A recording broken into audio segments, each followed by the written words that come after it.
नमस्कार। पिछले हफ्ते हमने देखा कि गोल्ड ने स्पॉट गोल्ड ने खास करके 1677 के लोज टेस्ट किए थे, जो लगभग 10 महीने के लोज थे, और उसके बाद करीबन $1720 के आसपास आके क्लोज दिया है। तो जैसे हमारी पहले बात हुई थी कि जो करंट मंदी है वो $1680 से $85 तक एक्सटेंड हो सकती है, और वहाँ पर एक इम्पॉर्टेंट सपोर्ट है। आने वाले हफ्ते के लिए भी यही मैं कहना चाहूँगा कि $1680 के करीब डेली और वीकली क्लोजिंग बेसिस काफ़ी महत्वपूर्ण सपोर्ट है। जब तक ये लेवल होल्ड कर पा रहा है तब तक एक उछाल की आशंका बनी हुई है। $1740 के करीब हमने रिसेंट एक उछाल आते हुए देखा था गोल्ड में, और $1720 के करीब की क्लोजिंग देखी गई है। तो ये पॉसिबल है कि अगर ये सपोर्ट होल्ड कर पा रहा है तो $1765 के आसपास के लेवल भी हम बाज़ार को छूते हुए देखेंगे, जो प्रीवियस ब्रेकडाउन था या पहले का सपोर्ट था। वहीं अगर हम डोमेस्टिक लेवल की बात करें तो अप्रैल वायदा में गोल्ड में हमने करीबन 44,000 के काफ़ी करीब जाते हुए देखा प्राइसेस को। 44,150 के आसपास के लोज बनते हुए देखे, और क्लोजिंग जो थी हफ्ते की वो 44,750 के ऊपर देखी गई है। तो एक डेफिनेट पुल बैक हमें देखने मिला है, यहाँ तक कि 45,100 तक के लेवल्स भी हमने हफ्ते में आते हुए देखे थे। तो एक तेज़ी के साथ बाज़ार ने क्लोज दिया है फॉर द वीक। हालांकि शुरुआती दौर में डोमेस्टिक प्राइसेस भी प्रेशर में देखी गई थी। आने वाले हफ्ते में ऐसा लगता है कि जब तक 44,200 से 44,000 की रेंज होल्ड कर पा रहा है तब तक ये जो शॉर्ट कवरिंग मूव है जारी रहेगा, और 45,500 तक के लक्ष्य हमें शॉर्ट टर्म मीडियम टर्म में देखने मिल सकते हैं। तो बाई की सलाह मैं देना चाहूँगा गोल्ड में। वहीं सिल्वर में अगर हम देखें तो $25 के करीब दोबारा प्राइसेस ने सपोर्ट लिया है, और $25.80 के आसपास क्लोजिंग आई है। मुझे लगता है ये जो शॉर्ट कवरिंग है सिल्वर में भी एक्सटेंड हो सकती है, और करीबन $27 के लेवल को बाज़ार शॉर्ट टर्म में छू सकता है। वहीं डोमेस्टिक मार्केट में देखें तो 67,000 के आसपास के लेवल के करीब क्लोजिंग दी है, और जबकि 65,200 से 65,300 के लोज हमने देखे हैं पिछले हफ्ते में। तो काफ़ी एक बढ़िया रिकवरी हमें बॉटम से देखने मिली है। जब तक 65,000 अब आने वाले कुछ दिनों में होल्ड कर पा रहा है तो ऐसा लगता है कि ये रिकवरी और एक्सटेंड हो सकती है, और लगभग 68,500 से 69,000 के लेवल देखने मिलेंगे आने वाले कुछ दिनों में। तो इस रिकवरी की वजह ये है कि एक बात तो शॉर्ट कवरिंग डेफिनेटली हो रही है, और दूसरी चीज़ बाकी जो कमोडिटीज़ थी जैसे क्रूड ऑयल या कॉपर, उनमें मुनाफा वसूली देखी गई, और थोड़ी बहुत लिक्विडिटी जो है मेरे हिसाब से गोल्ड में हमें शिफ्ट होते हुए दिखी है, क्योंकि मार्केट अभी थोड़ा सा प्रॉफिट बुकिंग के लिए देख रहा है जहाँ तक बेस मेटल्स का सवाल है, और हमने पिछले हफ्ते बेस मेटल्स में भी एक करेक्शन आते हुए देखी है। साथ ही अगर हम यूएस में इन्फ्लेशन के रीएमर्जेंस की बात करें या रिफ्लेशनरी ट्रेड की बात करें तो gold is one of the perfect hedges against inflation. यानी जितनी महंगाई होती है कम से कम उतना रिटर्न गोल्ड हमें देता है साल दर साल। तो ये काफ़ी बढ़िया हेज होता है इन्फ्लेशन के अगेंस्ट, क्योंकि एक कमोडिटी है ये और एक स्टोर ऑफ वैल्यू है। तो आपका वैल्यू फिज़िकल या फियाट करेंसीज़ में कम हो सकता है, बट फिज़िकल एसेट्स जैसे कमोडिटीज़ उसमें जनरली इन्फ्लेशन में हमें अच्छे रिटर्न आते हुए दिखते हैं। तो यही एक वजह है कि गोल्ड में इन स्तरों पे बाइंग जो है वो आकर्षित हो रही है, और जो निवेशक ऊपरी स्तरों पे यानी $2,000 या $1,950 पे बेच रहे थे वो अब मेरे हिसाब से बाज़ार में दोबारा रुख करने की कोशिश करेंगे। तो एक बहुत ही इम्पॉर्टेंट सपोर्ट है, और अगले हफ्ते अगर हम डॉलर टर्म्स में $1765 के ऊपर भी सस्टेन हो तो बात देखते हैं गोल्ड प्राइसेस को, तो ये हो सकता है कि $1,810 तक जो करंट रैली है वो एक्सटेंड हो जाए। सिमिलरली $27 के ऊपर अगर सिल्वर निकलता है तो हो सकता है कि $28.5 तक ये जो रिकवरी है वो एक्सटेंड हो सकती है।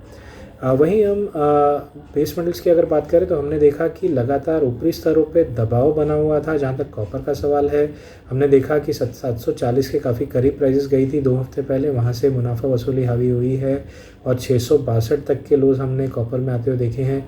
और उसके बाद काफ़ी उठापटक हमने 670 और 690 के बीच देखी है। लगभग जो क्लोजिंग आई है वो 680 के करीब की क्लोजिंग है। तो आने वाले दिनों में क्योंकि 670 665 एक सपोर्ट दे रहा है प्राइजेस को, तो फ़िलहाल डिप पे बाइंग रिकमेंडेड होगी, लेकिन जो अपसाइड होगा वो भी कहीं ना कहीं लिमिटेड हो सकता है। हो सकता है कि 690 695 के ज़्यादा ऊपर हम प्राइजेस को जाता हुआ नहीं देखें। वहीं अगर बेस मेटल्स की मैं जिंक की बात करूं तो 215 के क्लोजिंग देखी है, 212 तक के लोज देखे हैं हमें ये याद होना चाहिए कि 234 तक के हाइज देखे गए थे, तो काफ़ी एक डिसेंट फॉल यानी 10% का फॉल हमने टॉप से आता हुआ देखा है। और उसके बाद प्राइजेस जो हैं कंसोलिडेट कर रही हैं 210 से 220 के बीच में काफ़ी समय से।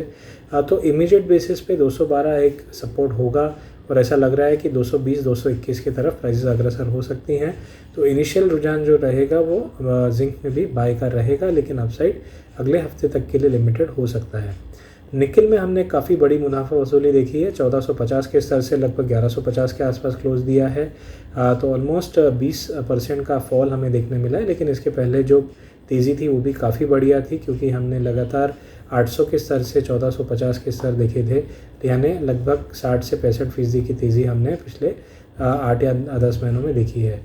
तो आने वाले दिनों में ऐसा लगता है कि 1100 तक ये जो करेक्शन है एक्सटेंड हो सकती है, हालांकि उससे बहुत ज़्यादा नीचे मैं नहीं देखता हूँ प्राइजेस को जाते हुए, और दोबारा 1100 से हमें एक तेज़ी का रुख देखने मिलेगा 1230 और उसके बाद 1270 तक के लिए। तो शॉर्ट टर्म में एक दबाव बना हुआ रह सकता है निकल पे, लेकिन डाउनसाइड ओवरऑल लिमिटेड है फ्रॉम अ पोजिशनल पर्सपेक्टिव। और 2 या 3 महीनों का अगर एक जायज़ा लें तो ऐसा लगता है कि 1230 और 1270 के लक्ष्य दोबारा हासिल हो सकते हैं। वहीं एल्यूमिनियम में हमने देखा और साथ ही लेड में हमने देखा है कि दबाव बना हुआ है। एल्यूमिनियम 178 के करीब गया, लेकिन वीकली क्लोजिंग 170 के करीब आई है। ये दबाव बरकरार रहेगा और ऐसा लगता है 167 तक प्रेशर में रह सकता है जब तक ये लक्ष्य हासिल नहीं होता। वहीं लेड की अगर बात करूँ तो 160 के लेवल तक हमने प्राइजेस को लुढ़कता हुआ देखा है 180 के आसपास के हाई से। तो काफ़ी बड़ी फॉल यहाँ पर भी लगभग 15% का फॉल हमने पिछले 1 से सवा महीने में देखा है, और मुझे लगता है कि ये डिक्लाइन बना रहेगा और 155 के करीब के लक्ष्य हासिल हो सकते हैं आने वाले 2 से 3 हफ्तों में। तो ओवरऑल अगर हम जायज़ा लें तो कॉपर और जिंक में एक इमीडिएट अपसाइड देखने मिल सकता है, जबकि निकल में और खास करके एल्यूमिनियम में इमीडिएट तौर पे दबाव बना रह सकता है। वहीं अगर हम एनर्जी कॉम्प्लेक्स की बात करें तो नेचुरल गैस में हमने देखा कि लगातार गिरावट जारी है और उछाल पे बिकवाली हावी हो रही है। 190 के करीब की क्लोजिंग देखी है।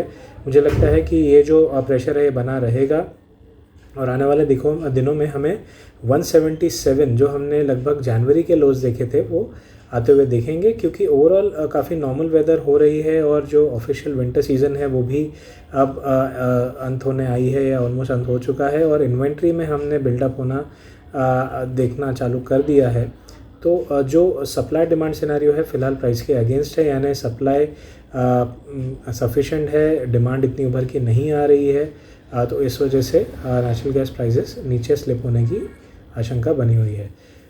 दूसरी तरफ अगर हम कच्चे तेल में देखें तो हमने देखा कि ओपेक प्लस की बैठक के बाद जहां पर उम्मीद से कम बढ़ोतरी हुई थी प्रोडक्शन में, क्योंकि 1 million barrel per day market expect कर रहा था और 500,000 मिलियन बैरल पर डे ही ओपेक प्लस ने ये तय किया कि वो बढ़ाएंगे, खास करके रशिया और बाकी के ओपेक प्लस देश जो हैं वो बढ़ाएंगे। तो उसके बाद हमने क्रूड ऑयल में काफ़ी एक शानदार रैली देखी जहां 4,600 से लगभग 5,000 के करीब प्राइसेस गई, लेकिन उसके बाद हमने उतना ही एक प्रॉफिट बुकिंग भी आते हुए देखा। इस बीच हमने देखा कि सऊदी अरब की जो ऑयल रिफाइनरी और एक्सपोर्ट टर्मिनल है वहाँ पर भी हमले हुए थे, लेकिन उसके बाद क्योंकि प्रोडक्शन पे खासा इम्पैक्ट नहीं हुआ तो हमने प्राइसेस को फिसलता हुआ देखा। हालांकि हफ्ते का क्लोज जो है एक पॉजिटिव क्लोज ही दे पाया, 4,800 के आसपास के क्लोज दिए हैं। आने वाले दिनों में 4,650 का एक इम्पॉर्टेंट सपोर्ट है, जब तक वो होल्ड कर पा रहा है तब तक तेज़ी का जो रुख है वो बना हुआ है और ऐसा लगता है कि 5,000 के करीब दोबारा प्राइसेस जा सकती हैं। तो कच्चे तेल में क्योंकि डिमांड सप्लाई इक्वेशन फ़िलहाल प्राइसेस को सपोर्ट दे रहे हैं, क्योंकि सप्लाई में अभी भी डेफिसिट बना हुआ है और डिमांड पहले से ज़्यादा बेहतर है, तो इसके चलते हम देख रहे हैं कि क्रूड ऑयल के प्राइसेस को सपोर्ट मिल रहा है और आने वाले कुछ हफ्तों में भी सपोर्ट मिलेगा और करंट प्राइसेस से लगभग 3 से 4% की और तेज़ी हम देख पाएंगे। तो ये था एक ब्यौरा नॉन एग्री कमोडिटीज़ में क्या रुझान रह सकता है। धन्यवाद।